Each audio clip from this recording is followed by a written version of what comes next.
아까 방금 설명드린 내용 중에 일부 조금 이해 못하실 부분이 있어서 제가 또 일부 제기했던 부분을 다시 한번 설명드리겠습니다.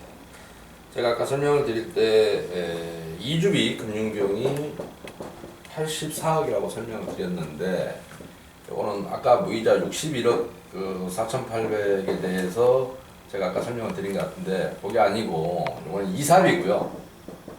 여기서 말하는 이주비는 여러분들이 각각의 이주하시면서 집을 담보로 제공하고 근저당 130% 선정하고 한 그 비용의 이자인 것처럼 보입니다.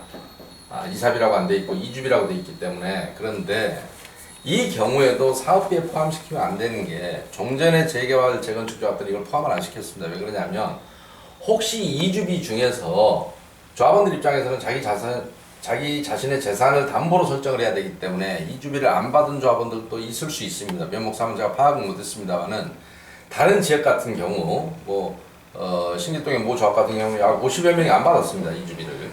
그런데도 불구하고 이자를 이렇게 공동 부담을 시켜버리면 이 금액 때문에 이자를 설사 이주비를 안 받은 사람까지도 이 이자를 공동 부담하게 되는 경향이 있어서, 과거에는 재건축 조합들이 전부 이거를 각자 부담하는 쪽으로 했었지, 그래야만 합리적입니다. 1억 빌린 사람은 1억어치만 내면 되고 5천만 원 빌린 사람은 5천만 원어치만 이자를 내면 되는데, 이렇게 한꺼번에 해놓으면 설사 안 빌린 사람도 이 비례율이 그만큼 떨어져서 이자를 부담하게 된다는 말씀을 드립니다.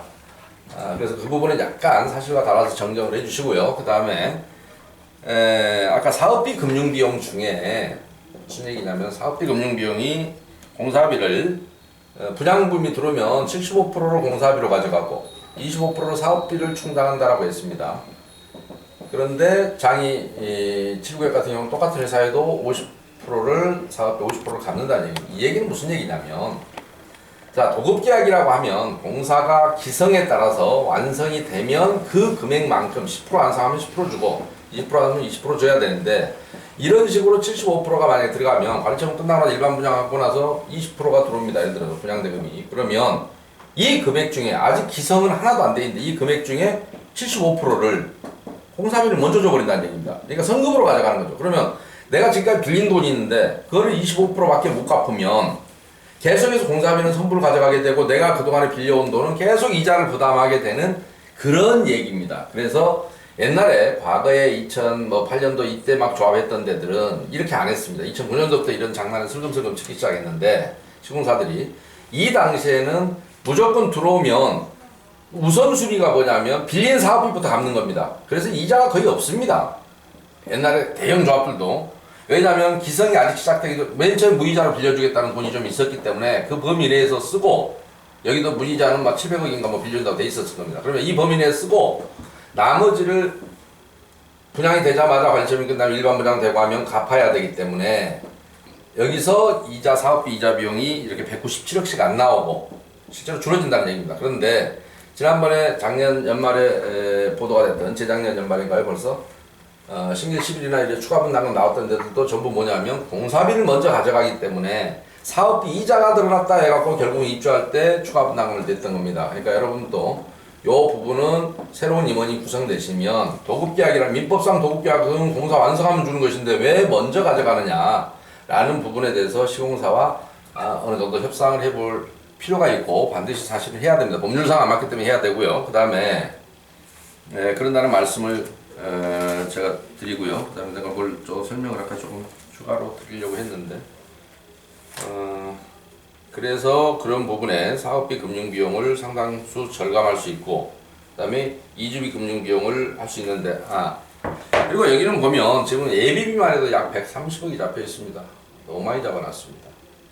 근데 이 130억은 말 그대로 비례율로 따지면 10%가 넘는 금액을 예비비로 잡아놓은 겁니다. 왜 이렇게 잡을 필요가 있었나 싶은데 너무 많이 잡아놨죠. 비례율을 한 10%, 10억짜리면 1억을 내가 예비비로 이미 산정해 놓은 겁니다. 그런데 상식적으로 이 조합을 보면서 안타까웠던 점이 그겁니다. 여러분들이 내 설명에도 불구하고 조합원들 입장이 되면 뭐를 한 가지 생각해 보셔야 되냐면, 자, 우리 조합원은 307명입니다. 그런데 약 1500세대를 짓는답니다. 그런데 비례율은 약 100%에서 뭐 조금 넘습니다. 여기 보시면. 그러면 비례율이 100이라는 얘기는 비례율이 여기가 얼마였더라? 106%죠. 106%라는 얘기는 내 재산이 1억짜리는 1억 600만 원을 인정해 준다는 얘기입니다. 그런데 조합원은 307명인데 1,500여 세대를 지으면 조합원 숫자보다도 5배를 짓습니다. 그러면 우리 거는 내 가격은 내 가격대로 해주고 나머지 모든 비용을 내가 들여서 자 공사비는 뭐 한 400여만 원, 421만 5천 원인데 그러면 421만 5천 원이 공사비인데 자 분양가는 예를 들어서 1,500만 원을 받는다 칩시다. 이 나머지 차익이 다 어딜 봤을 거야? 이익금인데. 그래서 이 부분이 조합원 숫자보다 이렇게 많은데 분양 숫자가 그러면 일반 분양이 많다는 얘기는 일반 분양에서 나오는 수익금으로 조합원들은 조금 그 수익을 가지고 건축비를 조금 거의 부담 안 하고 자기 집을 가져가야 되는 구조가 돼야 되는데 이런 현상이 왜 생기냐면 다른 조합하고 잠깐 비교를 좀 해드리겠습니다. 자, 응암 8구역. 응암 8구역은 조합원이 788명이었습니다. 일반 분양이 42세대밖에 안 됩니다. 근데 비례율 101%였습니다. 자, 재작년 말에 그 추가 분담으로 문제가 됐던 자 신길 11구역이요. 조합원 286명입니다. 945세대 정도 됩니다. 그런데 비례율은 막 70%대로 떨어졌었습니다. 말이 안 되는 얘기죠. 그런가 하면 최근에 제가 설명했던 데 있습니다. 부산의 주례 2구역입니다. 조합원 107명입니다. 998세대를 짓습니다. 여기도 비례율을 100으로 맞춰놨습니다. 그러니 우리 묘목삼도 자 조합원 307명이 약 1,500여 세대 짓습니다. 여기도 106%밖에 안 됩니다. 왜 그럴까요? 결국은 어떻게 수익성이 나든 어쩌든 그런가 하면 잠실 2단지 2008년도에 입주했던 데입니다. 여기도 조합원이 4,682명이었습니다. 그런데 5,563세대 지었습니다. 여기도 비례율은 내나 약 100입니다. 거의 늘어난 거 없습니다. 1,000세대도 안 늘어났습니다. 조합원 숫자보다 훨씬 4분의 1도 안 늘어났습니다. 그런데도 비례율은 똑같습니다. 바로 요게 여러분들이 앞으로 사업비 비용을 절감하면 조합원의 분담금을 줄이고자 하는 노력이 그래서 여기 묘목상 같은 경우 상당히 안타깝죠. 5배를 짓습니다. 어디보다도 비례율이 높아야 됩니다. 내 지상 위에 우리가 짓고 남은 우리가 살던 땅을 토대로 해서 우리 조합원 걸 빼고도 약 4배를 더 짓습니다. 그 이익금이 다 어디로 갔을까요? 이런 점에 대해서 조합원님들이 꼭 한번 생각해 보셔야 한다는 말씀을 드리고 추가로 보충 설명을 마칩니다. 예.